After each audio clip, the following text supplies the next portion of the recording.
할렐루야. 오늘 저희들 역대하 34장 29절에서 33절 말씀으로 언약 안에 있는 진짜 하나님과의 관계에 관한 부분으로 오늘 함께 은혜를 나누도록 하겠습니다. 오늘 우리가 지난주에 요시야가 성전을 수리하다가 율법책을 발견하고 이 율법책의 그 이야기를 듣고 난 다음에 정말 마음에 큰 충격받아서 과연 이 말씀이 진짜 하나님의 말씀이냐, 훌다라고 하는 여선지자에게 물으러 보냈고, 하나님께서 이 훌다 여선지자를 통하여서 진짜 내 말 맞다, 그리고 내가 그것을 정말 이룰 것이다 라고 하는 그 충격적인 말을 전해 들으면서, 다만 요시야는 그 하나님의 말씀을 잘 들어서 그 마음이 부드러운 자, 겸손한 자가 되어졌기 때문에 내가 너는 특별하게 그 징계로부터 벗어나게 하마라는 약속을 받은 이야기까지 지난주에 나누었었습니다. 이게 다 18년, 이제 요시야가 재위한 지 18년째 되는 해에 일어난 일이거든요. 그 해에 정말 많은 일이 일어났어요. 성전도 수리하고, 성전 수리하다가 율법책 발견하고, 율법책 발견하고 난 다음에 그렇게 훌다 예언자에게 예언을 듣고, 그러면서 오늘 읽은 본문 하나님 앞에 언약을 맺는 이야기가 나와요. 그리고 35장에 가면 이제 늘 언제나 새 출발, 우리 다시 한번 하나님 앞에 잘 서자 라는 마음으로 지키는 절기가 있죠. 6월절 절기 지키는 이야기가 35장에 나오고, 그리고 이제 35장 끝에 요시야가 전쟁터에 나가서 죽는 이야기로 이제 요시야 이야기가 끝나는데, 오늘 읽은 본문, 이 언약을 세우는 이 본문의 이야기를 보면 요시야가 율법책을 읽었을 때 거기 안에는 하나님께서 주시는 축복의 말씀도 있거든요. 율법서 안에 실은 많은 말씀은 축복의 말씀이에요. 내가 너희들을 이렇게 사랑하고 있고, 너희들 거룩한 백성이니까 이렇게 살아야 되고, 이런 얘기들 쭉 해주신 거예요. 실은 거의 대부분 다 그 내용입니다. 그런데 마음 한구석에 그 앞에 있던 얘기들 다 제대로 이렇게 지나가 버리는데, 끝에 이 말씀을 지키지 않았을 때 일어난 일들에 대한 부분이 마음에 아주 충격적으로 와닿았던 것 같아요. 그러면서 우리는 이 요시야가 왜 이 말씀에서 그 부분에 집중하게 되었는가에 대해서 조금 고민하게 되어집니다. 우리가 하나님과의 관계를 이렇게 맺을 때 우리가 형식이나 어떤 절차를 가지고 하나님의 관계를 맺는 경우들이 있어요. 우리 지난주일 종교개혁 주일 했지만 우리가 카톨릭 많이 욕합니다. 종교개혁 때 되면 어쨌든 캐톨릭 교회에서는 굉장히 싫어해요. 실은요. 세상에서 가장 막 더럽고 막 못된 게 카톨릭 같다고 막 개신교에서 욕을 해서 그런데, 실은 그 개신교에서 루터가 종교개혁을 하고 난 다음에 캐톨릭 안에서도 아주 엄청난 개혁운동이 일어났어요. 그래서 로마 캐톨릭 안에서도 자기네들이 잘못하고 있던 것들을 많이 벗겨냈고요. 그리고 나서는 실은 로마 카톨릭과 이 개신교 간에 실은 이 이제 새싸움처럼 이렇게 벌어지거든요. 유럽 내에서 어느 나라는 개신교의 나라가 되어지고 어느 나라는 캐톨릭의 나라로 존속하게 되어지고, 그러면서 둘이 서로 정말 하나님을 잘 섬기기 위한 그런 아주 그 뭐라고 그래야 되나요? 좋은 의미의 경쟁이 이루어졌어요. 때로는 서로 죽이기도 하고요.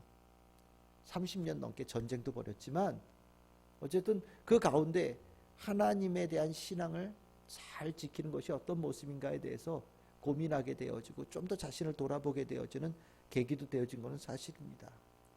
근데 우리가 이제 그 과정을 이렇게 보면서 종교개혁의 본질 중에 하나가 뭐냐면, 과연 이것 가지고 우리가 구원받을 수 있겠냐에 관한 문제거든요. 과연 이거 가지고 우리가 과연 이런 모습 가지고 하나님께서 우리를 됐어, 합격, 이런 얘기를 해주실 수 있겠냐, 이런 의심에서 되어진 게 개혁인데, 오늘 이야기도 똑같은 거예요. 요시야가 이야기를 쭉 듣고 났더니 그동안 하나님 안 믿은 거 아니잖아요. 다윗 이후로 남유다 계속해서 오는 그 과정 속에 몇몇 왕들은 하나님 안 믿고 떠난 왕들도 있지만, 그래도 백성들 안에는 하나님 믿고 계속해서 성전은 예루살렘에 계속 있었고요. 하나님에 대한 제사들도 누군가는 계속해서 예배를 드리면서 있었겠죠. 그런데 요시야가 이게 하나님의 율법의 말씀을 이렇게 들으면서 야, 우리는 하나님께 구원받을 가능성은 전혀 없는 것 같다. 우리는 하나님한테 100% 징계받을 수밖에 없겠다라는 마음을 확 가진 거예요. 그럼 왜 그랬을까요? 왜 그런 마음을 가졌을까요? 바로 진짜 하나님과 진짜 깊은 관계를 갖지 않았다라는 것을 깨달았기 때문입니다. 하나님 앞에 번제도 드리고, 하나님 앞에 속죄제도 드리고, 하나님 앞에 속건제도 드리고, 하나님 앞에 소제도 드리고, 하나님 앞에 화목제도 드리면서 죄도 씻고 남한테 해를 끼친 거에 대한 갚는 이야기도 하고, 우리를 다 하나님 앞에 올려드린 번제도 드리고, 뭐 곡식이 생겼다고 하나님 앞에 곡식 제사 소제도 드리고, 잔치를 벌이기 위해서 화목제도 드리고 다 했는데 정말 중요한 게 하나 빠졌었던 거예요. 그게 뭐냐? 진짜 마음이 없었던 거죠. 형식만 난무하고 실질적으로 하나님과의 깊은 관계가 결여되어져 있다라는 이 부분은 요시야로 하여금 이래가지고는 우리가 하나님으로부터 징계를 벗어날 길이 없다라고 확실하게 느낀 겁니다. 우리가 신앙생활을 하면서 우리가 자꾸 이 절차나 형식에 자꾸 얽매이게 되어져요. 왜요? 그게 쉬우니까. 나 예배 드렸어. 이런 거 있잖아요. 나 그냥 성경 읽었어. 나 기도했어. 뭐 이런 거 있잖아요. 물론 안 하는 것보다 나아요. 예, 안 하는 것보다 100만 배 낫습니다. 그거는 확실해요. 그런데 100만 배보다 훨씬 나은데 그거 가지고는 불합격일 가능성이 상당히 높다라는 거죠. 우리가 형식적으로 기도하는 것들에 대한 부분들은 신앙생활을 오래 한 사람들은 어떤 소리인지 다 아실 거예요. 기도하라 그러면 그냥 내가 10년, 20년, 30년 신앙생활을 했던 그 모습이 있어서 기도하라 그러면 기도합니다. 그런데 기도를 끝나고 나면 내가 뭘 기도했는지 하나도 기억이 안 나요. 성경 읽으라고 하니까 성경 읽습니다. 성경 읽어야 될 것 같아요. 목사님이 그렇게 얘기하고 교회에서도 그렇게 가르쳤기 때문에 성경 읽어요. 근데 중요한 거는 성경 읽고 난 다음에 뭘 읽었는지 하나도 기억이 안 나요. 예배를 드리렀는데 예배는 하나님 앞에 드리는 거거든요. 그런데 오늘 내가 만난 하나님이 어떤 분인지, 오늘 이 예배를 통해서 나를 만나주신 하나님의 어떤 모습을 내가 알게 되는지 전혀 아는 게 없어요. 관심 있는 거는 오늘 성가대 찬양이 좋았어, 그지? 네. 누가 오늘 찬양했는데 독창 너무 잘했어, 목소리 너무 좋더라, 뭐 이런 거. 예? 오늘 예배당에 사람 많이 왔어, 뭐 이런 거. 네? 오늘 주차할 때 너무 힘들었어, 저 멀리 돼가지고 교회당 예배당까지 가는데 너무 힘들었어, 뭐 이런 거. 예? 오늘 내 옆자리에 앉은 사람 정말 왜 이렇게 부산스러운지 정신 하나도 없었어, 뭐 이런 거. 뭔가 주변에 관한 것들은 잔뜩 기억이 나는데 정작 예배를 드리면서 오늘 나를 만나주신 하나님께서 나에게 주신 그 만남의 그 감촉들이나 오늘 만남을 통하여서 나에게 계시하신 하나님의 본성이나 오늘 말씀을 통하여서 내 삶을 이끌어가는 하나님의 자양분이나 나에게 주신 지혜나 이런 것들은 마음속에 전혀 남지 않는 예배들도 허다하게 일어난다는 거죠. 실은 이거는 사실이에요. 부정할 수 없는 사실이에요. 이게 우리에게 있는 거예요. 우리는 그것만 해도 충분하다고 생각할 수 있을지 몰라요. 그런데 요시야는요, 참 특별한 사람이었어요. 하나님의 말씀을 딱 들은 순간에 모세가 했던 설교의 내용에 들어있는 그 신명기의 말씀을 쭉 듣는 순간에 이것 가지고는 안 되겠구나. 내가 이것 가지고는 나도 제대로 설 수 없고 이 나라도 하나님의 은혜를 입을 수 있는 방법이 없겠구나라는 것을 깊이 깨달은 거예요. 여러분들, 우리가 하나님의 말씀을 읽을 때 하나님께서 우리에게 나를 변화시키고 나를 조금 더 발전시키고 나로 하여금 더 주님의 가까이로 이끌어가기 위해서 말씀을 주시는 거거든요. 그 말씀을 깊이 받아들인 사람은 내 안에 깊은 울림이 있잖아요. 그죠? 그리고 그 울림을 가지고 하나님 앞에 묻지요. 하나님, 그러면 어떻게 하면 될까요? 하나님, 제가 참 많이 부족한 부분이 있는 것 같은데 정말 하나님 죄송하고 하나님 정말 부끄럽습니다 라고 고백한 다음에 하나님께 이렇게 물어요. 하나님 이제 어떻게 하면 좋을까요? 저는 정말 하나님하고 진짜 관계를 맺고 싶은데 하나님과 정말 깊은 관계를 가지고 저는 이 땅을 살아가고 싶은데 어떻게 하면 좋을까요? 라고 묻게 되어집니다. 이게 당연한 수순이에요. 여러분들 예배를 드리고 난 다음에 제가 이렇게 전하는 설교에 뭐 아니면 우리가 읽은 성경 말씀에 아니면 우리가 함께하는 찬양 가운데 여러분들의 심령에 하나님께서 주시는 그 감동이 있거든. 꼭 물어보십시오. 하나님, 그러면 제가 이제 무엇을 해야 될까요? 어떻게 해야 될까요? 이것을 통해서 나에게 무엇을 원하십니까? 라고 물어보셔야 돼요. 그 물음이 있을 때 진짜 그것을 내가 소중하게 진정성 있게 받아들였다는 증거가 되는 거예요. 그 물음이 없다면 그냥 좋은 소리로 지나간 거예요. 아유, 오늘 목사님 얘기 그래 내가 아는 소리야, 뭐 모르는 소리야, 뭐 이런 정도로 해서 지나가는 소리가 되는 거예요. 그거는 이 안에 간직된 게 아니라 그냥 엑스레이 투시선처럼 그냥 쑥 지나가 버린 거랑 똑같아요. 아무 의미가 없어요. 요시야는 귀뚱으로 그냥 들으면서 앞에서 얘기하니까 뭐 가져오라는 것도 아니고 그냥 발견했다고 율법책을 내가 얘기하고 있는 거니까 준비 안 된 마음으로 들었다면 아마 그냥 이렇게 지나갔을지도 몰라요. 근데 그것을 딱 무언가를 마음속에 깊이 간직하면서 어떻게 하면 좋을까요? 라고 물은 거예요. 그러면서 답을 얻었던 것 같습니다. 그 답이 뭐냐? 여러분들 읽었던 본문에 여러분들 31절 보십시오. 언약을 세운다라는 얘기를 하고 있어요. 언약을 세운다, 마음을 다하고 목숨을 다하여 여호와를 순종하고 그의 계명과 법도와 율례를 지켜 이 책에 기록된 언약의 말씀을 이루리라 라고 얘기하고 있는데 이게 얘기가 뭐 어떻게 된 거냐면 요시야가 그 질문 가운데 하나님께서 주신 답인 것 같아요. 이것이 내가 너에게 너 그렇게 물으니 내가 너에게 답을 주겠다. 하나님께서 요시야에게 답을 줘요. 뭐라고 했냐? 너 언약을 세워라. 분명하게 내 앞에 서약하거라. 목숨을 다하고 마음을 다하여서 내 말에 순종하겠다고 너 서약해라. 그리고 그 계명과 법도와 율례를 지켜서 이 책에 기록된 언약의 말씀을 이루겠다. 단순하게 지키는 정도가 아니라 이 언약의 말씀을 통하여서 축복하시고자 하는 그 뜻을 내가 이루겠다라는 결심을 가지면 된다 라고 하나님께서 답을 주신 것 같아요. 여러분들 우리가 언약을 세운다라는 건요 서약이에요. 우리가 이 신앙생활을 할 때 하나님 앞에 결심을 갖지 않고 신앙생활하는 경우들을 봐요. 그게 어떤 경우냐면 내가 취할 것만 취하는 거죠. 내가 원하는 것만 취하는 거예요. 내가 지금 한 1년 정도 급해서 하나님이라는 분한테 예수님이라는 분한테 뭔가 얻을 게 있어.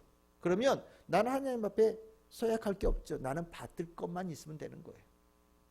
내가 당장 급해서 내가 원하는 것을 얻기 위해서 다니는 거. 근데 이거는요 신앙이 아니에요. 하나님은 우리를 죽기까지 사랑하시기로 이미 서약하셨어요. 하나님의 독생자 예수 그리스도를 이 땅에 보내시면서 십자가에 달려서 돌아가게 하실 때 이미 하나님은 서약하신 거예요. 내가 너희들의 모든 것을 용서하고 구원하겠다고 이미 완전히 그 서약하심을 만천하에다 드러내신 겁니다. 언약을 하나님께서 먼저 세우신 거죠. 그러니까 이미 계약서가 우리에게 있는 거예요. 그 계약서가 우리에게 있을 때 하나님은 사인하신 겁니다. 나는 너희들을 내 백성으로 생각하고 내가 너희들에게 어떤 죄가 있어도 너희들이 회개할 때 내가 다 용서하마. 너희들이 이 땅에서 삶이 끝나고 내 앞에 섰을 때 내가 너희들에게 영원한 생명의 축복을 하마 라고 하나님께서 사인을 하신 거예요. 그리고 사람들이 못 믿는다 그러니까 하나님의 아들 예수 그리스도를 이 땅에 보내셔서 죄 사하는 모습을 십자가에서 보여주시고요. 부활을 통하여서 하나님을 믿는 자에게 영생의 축복이 있다는 것을 증명하신 겁니다. 성령을 통하여서 그것을 내 삶에서 이미 체험하고 경험할 수 있도록 은혜를 베풀어 주신 거거든요. 하나님은 계약서에 사인하시고 그것을 우리에게 100% 증명해 보이신 거예요. 이제 우리가 남은 거죠. 어떤 거예요? 그 하나님의 사인한데 내 이름이 있는 거예요. 그 밑에. 내가 그 이름에 거기다 내가 사인을 해서 이 서약을 지키느냐? 내가 이 계약을 내 계약으로 삼느냐 안 삼느냐가 중요한 문제가 되는 거죠. 여러분들 이제까지 역대기에서 다윗 솔로몬 이후에 하나님과 언약을 세웠다라는 표현에 이 표현이 그렇게 흔하게 나온 표현이 아니에요. 근데 요시야는 하나님 앞에 정말 물었던 것 같아요. 어떻게 하기를 원하십니까? 그때 하나님께서 너 진짜 나와 언약을 세워라. 언약만이 답이다. 언약만이 살 길이다. 나와 너희가 계약을 맺는 것만이 살 길이다라고 하나님께서 분명히 답을 딱 가르쳐 주신 거예요. 그랬더니 요시야가 나는 알았어요. 이제 내가 답을 알았어요. 어떤 걸 하나님께서 원하시는지, 어떤 것으로부터, 어떤 걸 해야 이 멸망으로부터 벗어나는지를 내가 깨달았어요. 그런데 혼자서 이걸 누려서는 안 되잖아요. 그러니까 어떻게 합니까? 여러분들 29절에 보면 뭐라 그래요? 사람을 보내요. 그리고 유다와 예루살렘 모든 장로들을 불러 모으고 하나님의 전으로 올라가서 유다 사람, 예루살렘 사람, 제사장들, 레위 사람 모든 사람이 노소를 막론하고 다 함께 했다라고 얘기합니다. 여기에 다 모든 자가 수도 없이 나와요. 그러니까 한 사람도 빠짐없이 다 불러 모았다라는 얘기가 되는 거예요. 모두 다 여기에 몇 차례, 거의 한 7차례에 걸쳐서 얘기를 하거든요. 그만큼 요시야가 이 깨달은 이 바를 모든 사람들에게 알려주고 싶은 열망이 아주 강렬했던 것 같습니다. 다 불러 모으고 난 다음에 그 사람들 앞에서 30절 중간에 보시면 왕이 여호와의 전에서 발견한 언약책의 모든 말씀을 읽어 무리의 귀에 들려주었다라고 합니다. 누가 읽었대요? 왕이요. 요시야가 자기가 직접 백성들 앞에서 신명기에 나와 있는 모세의 설교를 모든 백성들 앞에서 읽어줬다는 거예요. 큰 소리로. 여러분들 그 큰 소리로 읽을 때 요시야의 모습이 어땠을지 여러분들 상상해 보십시오. 막 기쁨? 자신 충만함? 이게 내가 발견한 거야 라는 막 그런 어떤 공로 같은 그런 거 있겠습니까? 아니에요. 이 말씀을 듣고 자기 심령 안에 이미 회개와 찢어지는 마음을 가지고 하나님 앞에 깊이 고백했잖아요. 정말 예언자들처럼 선지자들처럼 내 백성 이제 더 이상 죄 짓지 말고 하나님 앞에 돌아오라라고 하는 하나님의 말씀을 전하는 자처럼 백성들 앞에서 왕이 눈물을 흘려가면서 이 말씀을 읽었을 것 같아요. 제 생각에는, 머릿속에는 쫙 읽어줬어요. 아마 거기 있는 모든 사람들은 왕이 도대체 사람들을 불러 모아가지고 이 긴 설교를 왜 하고 있는지에 대해서 아마 궁금하게 생각할 거예요. 그런데 왕 여기 31절에 보시면 다른 얘기 안 하잖아요. 자기가 이 율법책을 다 읽은 다음에 자기 혼자서 하나님 앞에 나는 서약하겠다라고 선언해요. 나는 언약을 맺을 거다. 나는 이 말씀을 나를 살리기 위해서 주신 하나님의 말씀으로 듣고 나는 이 하나님의 말씀 붙잡을 거다. 언약 맺을 거다. 죽을 때까지 지킬 거다. 모든 것을 다해서 지킬 거다. 라고 모든 백성들 앞에서 외칩니다. 여러분들의 이 모습이요. 왕이 이런 모습을 할 때 여기에 어떤 위엄, 어떤 멋있는 모습 있겠습니까? 아니에요. 여기 왕의 이 백성들 앞에서 한 모습은요. 글쎄요. 어떤 모습이라고 얘기하면 좋을까요? 참 부끄럽습니다. 제가 왕인데 제가 이걸 이제까지 모르고 이 나라를 이끌었습니다. 이제까지 앞에 있었던 우리 선조들의 죄까지 다 짊어지고 오늘 여러분들 앞에 잘못을 고백합니다. 우리가 나라를 잘못 이끌었습니다. 그래서 우리가 이렇게 고통을 당하고 나라가 이렇게 힘들었던 겁니다. 그러면서 자기가 부끄럽다고 먼저 회개하고 눈물을 흘리면서 이제 그 선조들이 지었던 죄까지 전부 다 고백하고 하나님 앞에 내가 목숨을 걸고 내가 서약하게 쓰고 연약을 지키겠다라고 고백하는 모습들이 나온 거예요. 참 겸손한 왕이죠. 요시야가 싸움을 잘해서 위대한 왕이 아니에요. 요시야 왕 때 나라가 부강해져서 위대한 왕이 아니에요. 요시야의 가장 위대한 점이 무엇이냐? 이 겸손함이 있거든요. 여러분들 우리 지금 대통령 뽑잖아요. 오늘 뭐 대통령들 이제 뭐 또 이제 우리는 저는 이제 대통령 선거할 때마다 그 이제 그 대통령들의 그 밑도 끝도 없는 자신감 근거 없는 자신감, 말 퍼레이드, 거짓말 퍼레이드를 이제 우린 또 보게 됩니다. 이게 참 사람들이 말 잘하는 사람이 멋있는 지도자라는 생각을 갖고 있잖아요. 아마 인류 역사상에 가장 우리 가까운 역사 중에 가장 연설 잘하는 사람 중에 한 사람이 누구냐? 히틀러였대거든요. 히틀러가 큰 사람들을 모아놓고 연설을 하면요, 독일 사람들이 그 자리에서 벌떡벌떡 했대요. 얼마나 말을 잘하는지. 사람들의 마음을 막 움직이는 그 기록 영화 있어요. 그 독일에서 만든 자기네들 그 나치 선전하려고 만든 기록 영화 있어요. 막 이렇게 연설하는 거 보면요, 야 진짜 이 안에 뭔가 확신이요, 이 히틀러 안에 충만한 것 같아요. 얼마나 자신감이 있는지 몰라요. 이게 신의 뜻이다. 우리 민족을 향한 신의 뜻이다. 그러니까 뭐 그 1차 세계대전 끝나고 나서 고통 속에 살았던 독일 사람들이요, 그 마음속에 막 가슴에 불이 붙는 거예요. 야, 저 진짜 지도자가 나타났구나. 그런데 웬걸? 독일 역사에서 가장 치욕스러운 지도자가 누굽니까? 히틀러죠. 예. 실은 그 지나친 자신감 같은 그 모습이 우리는 멋있게 보일지 모르지만, 아유, 말한 것에 10분의 1만 해도 얼마나 좋겠어요. 그런데 인간이 그렇지가 않거든요. 진짜 좋은 지도자는요, 겸손한 지도자예요. 자기의 부족함을 솔직하게 얘기할 수 있고요. 그래서 많은 사람들이 지혜를 구하기도 하고요. 서로 힘을 합쳐서 이 어려운 것들을 또 우리가 앞에 있는 문제들을 해결해 나가면서 다 같이 잘 살자고 얘기할 수 있는 그런 지도자가 진짜 멋있는 지도자예요. 미국에서 가장 위대한 지도자라고 얘기를 할 때 링컨 대통령 얘기한다고 그러지 않습니까? 링컨 대통령은요, 다른 사람들 앞에서 그 남북이 갈라져서 전쟁을 하고 두 동강이 나서 싸웠으니 그 큰 미국이란 나라에 얼마나 큰 아픔이 있었겠어요. 정말 서로 총 들고서 수도 없이 죽였어요. 하나가 완전히 이겨가지고 한쪽이 완전히 굴복한 거예요. 나라가 두 쪽으로 나눠진 걸 떠나서 원수가 돼서 있는 거예요. 이걸 무슨 수로 치유를 할 수가 있어요? 근데 링컨은 그걸 치유하기 위해서 하나님 앞에 나가서 무릎 꿇고 기도하고, 이 두 동강 나라를 제가 혼자 힘으로 해결할 방법이 없으니 이를 갖다가 해결해 달라고 하나님 앞에 날마다 나갔다는 거 아니에요.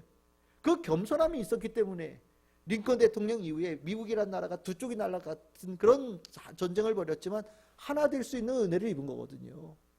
진짜 지도자는 겸손한 지도자예요. 근데 요시야가 정말 나라를 살리기 위해서, 백성을 살리기 위해서 백성들 앞에서 가장 낮은 자의 모습을 보이면서 하나님의 앞에 회개하는 모습을 왕이 보인 겁니다. 이 덕분에 정말 우리가 이 때를 놓치면 안 되겠구나. 우리가 이 오늘 정말 기적적으로 발견한 이 율법서의 말씀을 우리가 귓등으로 들어서는 안 되겠구나. 성전을 수리하다 발견한 이 하나님의 말씀은 우리를 살리기 위해서 하나님께서 보내시는 최고의 선물이구나 라는 것을 깨닫기 시작했던 것 같습니다. 그리고 요시야가 나는 하나님의 100% 충성하기로 서약했습니다 라고 얘기를 하니까 백성들도 우리도 그렇게 하겠습니다 라고 나서는 모습들이 쭉 있었다는 거예요. 32절이죠. 예루살렘과 베냐민에 있는 자들이 다 거기에 참여하게 하며 예루살렘 주민이 예루살렘 주민이 하나님 곧 그의 조상들의 하나님의 언약을 따랐다라고 얘기를 합니다. 요시야가 언약을 하나님께 충성을 다하겠다고 서약했더니 백성들도 똑같이 쫓아서 충성을 다하겠다고 서약을 하고, 그 백성들은 여러분들 33절에 보시면 그 자신들의 땅에서 모든 가증한 것들을 다 제거하여 버렸다라고 얘기를 해요. 이 가증하다라는 게 무엇이냐면 구역질 나는 걸 얘기하는 거예요. 옆에만 있어서 구역질 나는 거 있잖아요. 저걸 오래 봐야 구역질 나는 거 구역질 나는 게 아니에요. 그냥 생각만 해도 구역질 나고, 예? 옆에 보기만 해도 구역질 나고, 냄새만 맡아도 바로 구역질이 확 올라오게 만드는 것, 그런 것들을 가증한 것이라고 얘기하는데, 이것들이 원래 어떤 거예요? 이스라엘 백성들, 유다 백성들이요, 너무 사랑했던 거예요. 너무 소중하게 여겼던 거예요. 자기네들을 살리는 정말 중요한 힘이다라고 생각하고 붙들고 있던 거거든요. 그런데 하나님 앞에 충성을 다하겠다고 서약을 딱 하는 순간 영의 눈이 확 열렸어요. 그럴 때 어떻게 돼요? 옛날에 그렇게 사랑하고 내가 그렇게 힘이라고 내가 소중하게 여겼던 것들이 영의 눈에 띄어서 딱 보니까 이게 구역질 나는 것들이에요. 이게 썩을 것들이에요.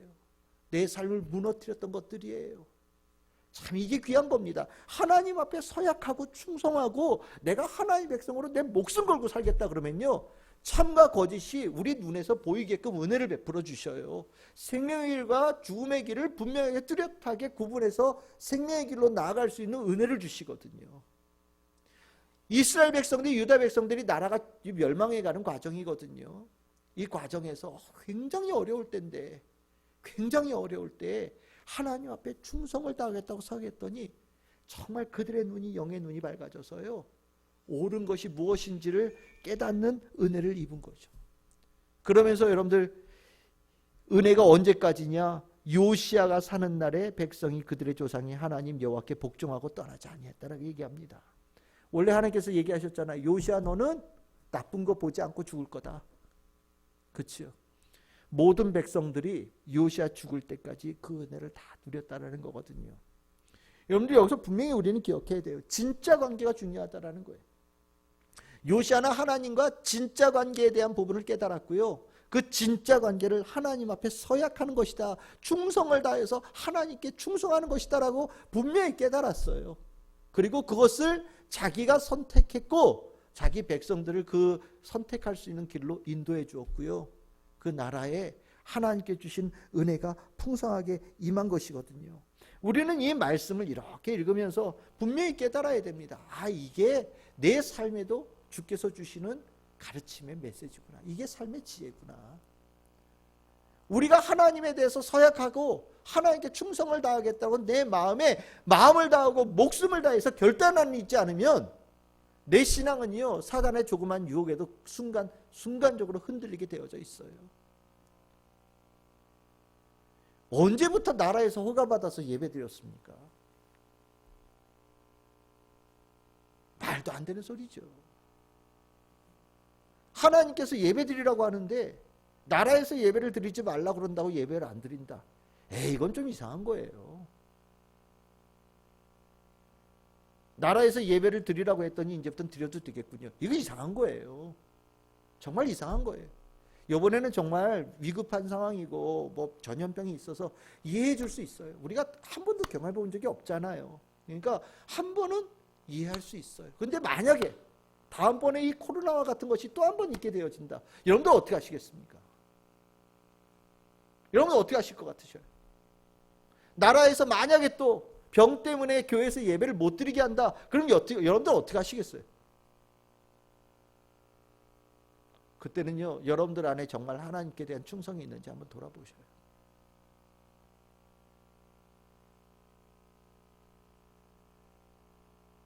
하나님에 대한 충성이 있는 자들만이 오늘 여기 보시면 하나님의 심판으로부터 벗어나는 은혜를 입어요.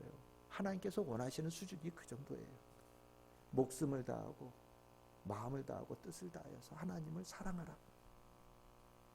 저는 우리 참 즐거운 게 성도님들이 이번 코로나를 지나면서 좀 굉장히 감사해요. 잘 이겨내 주셨고요. 잘 버텨주셨고. 그래도 우리가 예배를 드릴 수 있는 한 최선을 다해서 우리 예배 드렸잖아요. 그렇죠? 여러분들 다 서로 그렇게 생각하시죠? 우리가 예배를 드릴 수 있는 한 최선을 다해서 예배를 드렸어요. 정말 한 사람도 뭐 요령 피우지 않고 정말 최선을 다해서 더 열심히, 더 성도들을 사랑하고 교회를 사랑하면서 정말 이 어려운 때를 지나오고 있고 또 앞으로도 지나갈 거라는 생각이 들어요. 저는 너무 자랑스러워요. 우리 교회 성도들은 정말 하나님께 서약한 성도들이다 라는 생각을 가져요. 여러분들이 가지고 있는 충성심은 빛나는 충성심이에요. 우리가 충성이라는 걸 나라에 대한 충성이라고 얘기하지만 더 큰 충성은 하나님에 대한 충성이에요. 요시아는 하나님께 충성한 사람이었어요. 그것을 언약이라고 표현하고 있고요. 그게 진짜 관계예요. 여러분들이 정말 하나님께 끝까지 죽을 때까지 충성에 충성을 다하고 하나님 안에서 주시는 모든 축복들을 누려가면서 하나님께 주시는 그 놀라운 하나님 백성에게 있는 놀라운 일들이 여러분들의 삶의 모든 것이 되어지는 은혜가 있기를 소망합니다. 그리고 충성되어진 여러분들 통해서 하나님께서 많은 일들을 이뤄가실 거라고 저는 분명히 믿습니다. 주님의 이름으로 축복합니다. 우리 참 즐거운 교회 성도 여러분, 그리고 감사하고 앞으로 더 이 충성이 굳건해진 우리 성도들 다 되시기를 주님의 이름으로 축원합니다.